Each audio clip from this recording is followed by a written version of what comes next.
SID's Toys, some of the creepiest characters in the history of the franchise, and more importantly, some of the most sought after toys in the collector community that never got their movie scale justice. And that brings us to our newest series, the SID's Toy Project. What's going on, everybody? It's Coated Condor and welcome back to the channel. Ever since I was younger, I've always wanted to own SID's Toys. A full set of movie scale, or at least close to movie scale, of these weird, mangled characters that we got to see in the first movie. And here today, one by one, I'm going to be showing you what I've got so far. Starting with the only non-custom toy that we'll be going over today, and that of course is Babyface. So this Babyface, I actually picked up recently on Facebook Marketplace. And it's actually a nice toy. It is missing a back leg, I believe, but who cares? You can see the hollowness in the right eye, the blink of the working eye, which is pretty creepy. The claws are actually articulated, which is pretty cool, although they do slide out pretty easily, so I don't want to detach this. But this is a really nice piece. The eyelashes are even real hair, if you can see that. So I'm thinking about modifying this as the series goes on. There's all of these little holes on the top of the head. So I feel like if we put some little hairs or wires in there, it can really improve this look. So I think that'll be something we do in episode 2 of this series. But like I said, this is the only mass-produced toy, or non-custom toy, that I have in this SID's collection. And I think it's really nice. Moving on to Rock Mobile. Now, if you've watched some of my other videos, then you've heard the name Ivan before. He's a buddy of mine who is very good at 3D printing, and that's what he did for this one right here. This is just pure 3D print resin, I believe it's called, and it's just a block. Give you a close-up of the bug man up top. So I'm sure you could nitpick. I'm sure the colors aren't a perfect match to the movie, but for something that was never made, and for somebody who will be a background piece in a much larger group, I think this does the job quite well. And similar to Babyface, I think there's some modifications that we can do to this throughout the series that'll improve it a little bit. For starters, we're going to put some wires on the bottom.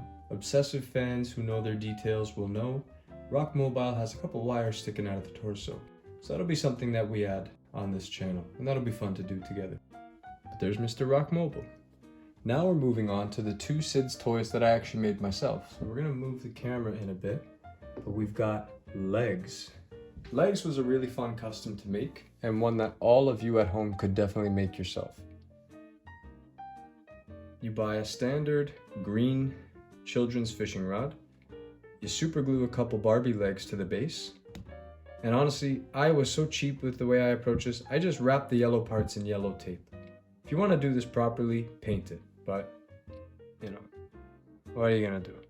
Legs is actually a really big toy. Like it's tricky to get this on camera. So because of the glue, I can't exactly put this in like a full sitting position.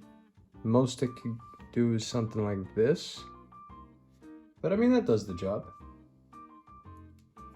And to be honest with you, even the red hook is tape. It's a reoccurring theme on this channel. I like using tape for my customs, at least at this stage. It's cost effective.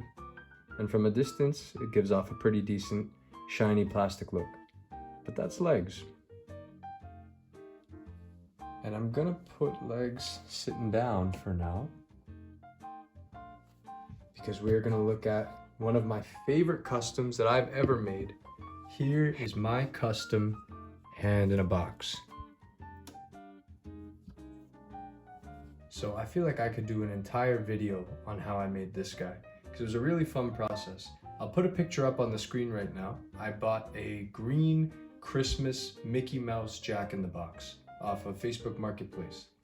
I hollowed it out, I took out the springs, I completely stripped it, took out all the guts. I then went to the dollar store and I bought a wooden hand, just a plain wooden hand out of the art section, as well as a bunch of this kind of creepy looking green felt, if you will. I hand sewed all of the felt around the hand, as you can see, giving it this kind of creepy Frankenstein-y look.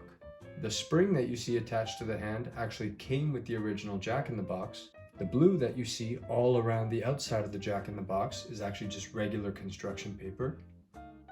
And the pictures of the plane, the boat, and the tractor that you see on the outside, I printed myself at a local Staples. If you want to know where I got the images, it was from very friendly members of the Toy Story Discord, which I highly recommend you join.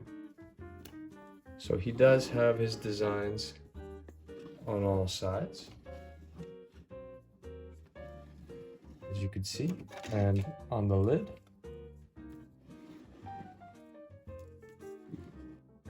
So believe it or not, even this hand has some modifications that I think we're going to make over the course of this series. I'd like to buy some press-on fingernails, I don't know, dark green or maybe black, to give it more of a realistic movie look. And then maybe we'll find other ways to touch it up and make it look even more like a Frankenstein hand. But as you can see from the side, I love the way that this turned out. Even the sew lines kind of just give it that weird Frankenstein feeling. I quite like it. And now that I think about it, some stitching marks would look really nice as well. So let's get this guy back on the floor. And that concludes the first episode of the SID's Toy Project. I've been really excited to show you guys these pieces.